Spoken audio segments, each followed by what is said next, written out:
A Louisiana police captain says the Red Cross stopped him from praying with flood victims at a shelter. Captain Clay Higgins posted a Facebook video telling his story. He says a Red Cross worker in his town of Lafayette told him he could not pray because people might be offended, and he was then told to leave. Our First Amendment rights include the freedom of religion and the free practice thereof. Moreover, man, bigger than our own First Amendment, what's wrong with offering loving prayer to people that are in a shelter? Why would an agency like the Red Cross deny such a thing? Clay says he decided to go pray with the victims because, quote, this flood is in biblical proportion and I believe it certainly calls for a biblical response. He says he just wanted to offer love, encouragement, and compassion. It sounds like it's straight out of a science fiction movie, but a pair of doctors say they're planning on performing a head transplant from one patient's body to another. The plan is to perform it as early as next year, and now a Russian man has asked to be the patient. The man is confined to a wheelchair and suffers from a rare, often fatal genetic disorder that breaks down muscles and kills nerve cells in the brain and spinal cord. Because of that, his movements are limited to feeding himself, typing, and controlling his wheelchair. Still, the procedure remains highly controversial. Many scientists have spoken out against the plans, accusing the surgeons behind it of promoting false science and hopes.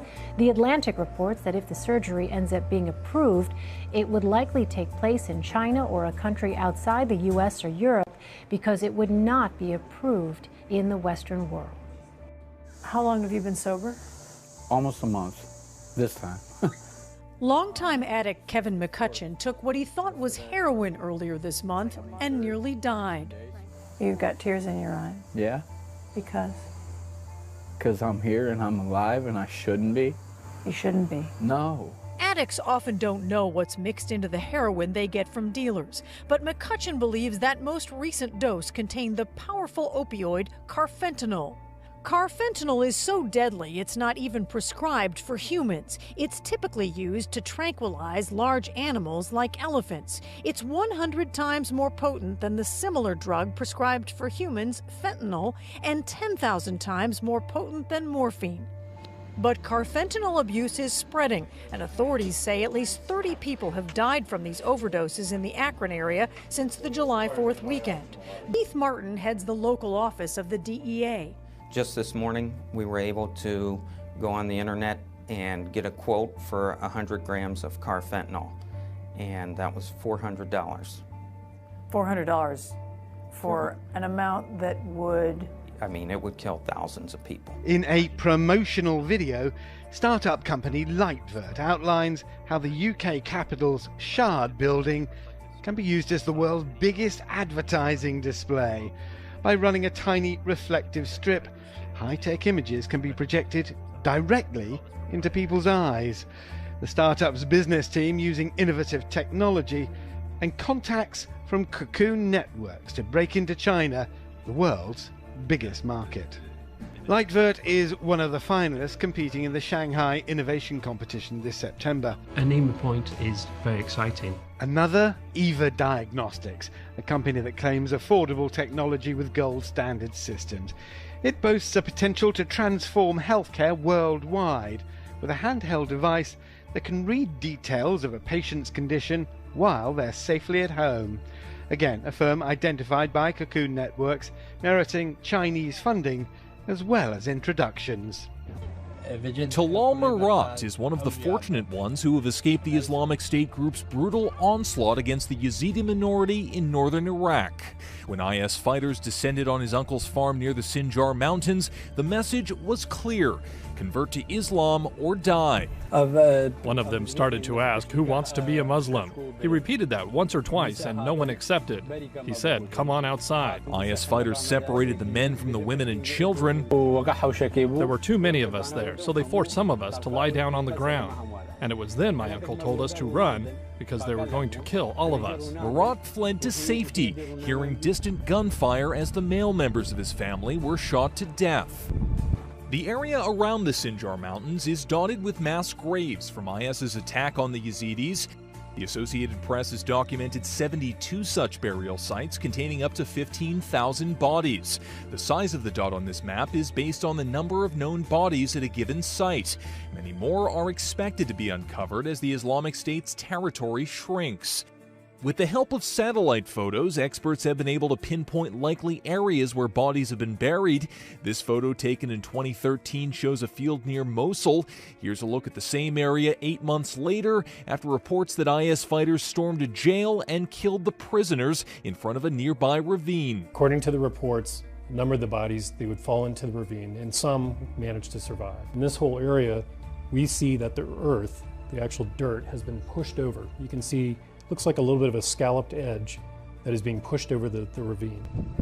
But the process of excavating and trying to identify remains in the graves has been slow. At a site north of the Sinjar Mountains, staff from the regional Kurdish government took DNA samples from remains and reburied the bodies. But some worry the Iraqi labs aren't properly equipped to handle the daunting task. Look, we have a huge number of victims. For this work, we'd like the international community to help us and to cooperate with us in matching these samples and to examine the DNA samples. More grave sites remain untouched, surrounded by fences awaiting examination. As each week passes, chances worsen that a body will be identified and that proof of a crime will be uncovered. I want my husband to have a grave, so during Eid and other events I can take the children to see their father's grave, and we can visit him always. Now living at a refugee camp for Yazidi people, Talal Murat and his mother await permission to move his father's body. How did you all decide who would actually carry the baby? And you have, I mean, that's a pretty serious discussion. Actually, that was one of the easier discussions. We just said, you're older, you go first. I mean, we didn't really think that it was going to be this huge battle. But it has been a battle in the effort to expand this family. Doctors 3 years ago told Erin they'd discovered issues with her reproductive system that left her infertile. What followed was a series of heartbreaks, 6 miscarriages between the two of them. Every time we heard we were pregnant, every single time. And your brain just goes down this path. You think about that kid and what it's going to mean to you, and then it just gets taken away in an instant. New Jersey is one of 15 states with laws requiring insurers to cover fertility treatments. But the Krupas say their insurance company initially denied their coverage because under New Jersey law, women their age are considered infertile if they're not able to conceive after 2 years of unprotected intercourse. As you're looking at this law and realizing this doesn't apply to us, what went through your mind? I talked to the financial coordinator, and I told her that was discrimination, that wasn't fair. And she said that that was the law. And what did you think at that time? I mean, I was furious, but it seemed like there was nothing we could do about it. A New Jersey state lawmaker is trying to do something about it. Assemblywoman Pamela Lamped is sponsoring a bill to update the language of the insurance mandate to allow it to apply to same-sex couples. I think that there's a momentum, in front of us with all that's going on in the country, and I think the momentum is here and now to be able to move this forward.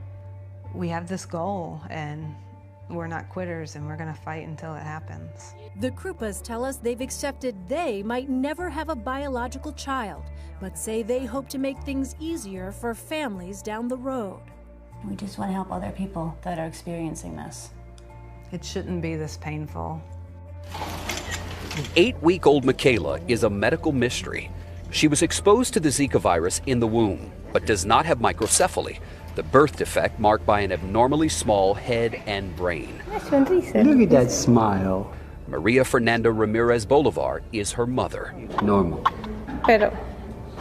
She looks normal to me, her mom says, but the doctors say she's not. Ramirez Bolivar contracted the Zika virus in her native Venezuela when she was 3 months pregnant. Michaela has slight damage to one eye and stiffness on one side of her body. It took a team of doctors at the University of Miami several weeks to rule out other causes. Dr. Ivan Gonzalez is a part of her medical team. The ultrasound she had in Venezuela and the one she had here in the United States before she gave birth all looked like a normal baby. All looked like a normal baby. They didn't have any abnormalities. So you didn't know that there were abnormalities until after birth? Until after birth. We ultrasound the actual baby when it came out. Gonzalez says scans of Michaela's brain show calcification, which is like a scar, and could lead to seizures down the road. Her prognosis is uncertain. How long do you think you'll have to study a child like Michaela? It's very difficult to say right now how long we need to follow her. The plan for now is to follow her about 5 to 6 years. There is also more evidence today the effects of Zika are not limited to babies. In Puerto Rico, where Zika is an epidemic, the CDC reported increased cases of Guillain-Barré syndrome. It's a neurological disorder that causes muscle weakness and numbness. This year, 34 patients with the syndrome also had evidence of Zika or similar virus infection. One person has died. As we head into the regular NFL and NBA season, don't be surprised when multi-million-dollar athletes start opening their uninformed mouths in an attempt to sway the national conversation towards division. Case in point, 49ers quarterback Colin Kaepernick refused to stand for the national anthem, later explaining, "I am not going to stand up to show pride in a flag for a country that oppresses black people and people of color. To me, this is bigger than football, and it would be selfish on my part to look the other way. There are bodies in the street and people getting paid leave and getting away with murder." First of all, that was a statement of division. America is under a fierce attack by globalism. If we don't stand strong as united citizens, that anthem Kaepernick refuses to acknowledge may not eventually even exist under Obama's Trans-Pacific Partnership. Yes, we have an epidemic of bad cops getting away with murder, but this doesn't mean all cops are guilty, and it certainly doesn't mean the rest of America is either. It means our justice system is corrupt. Shouldn't the movement be renamed to Bad Cops Matter? When anyone with celebrity status supports Black Lives Matter, they are knowingly or blindly supporting George Soros, a self-described megalomaniac hell-bent on using his status as a foreign billionaire to divide the United States. Soros once wrote, "I fancied myself as some kind of god.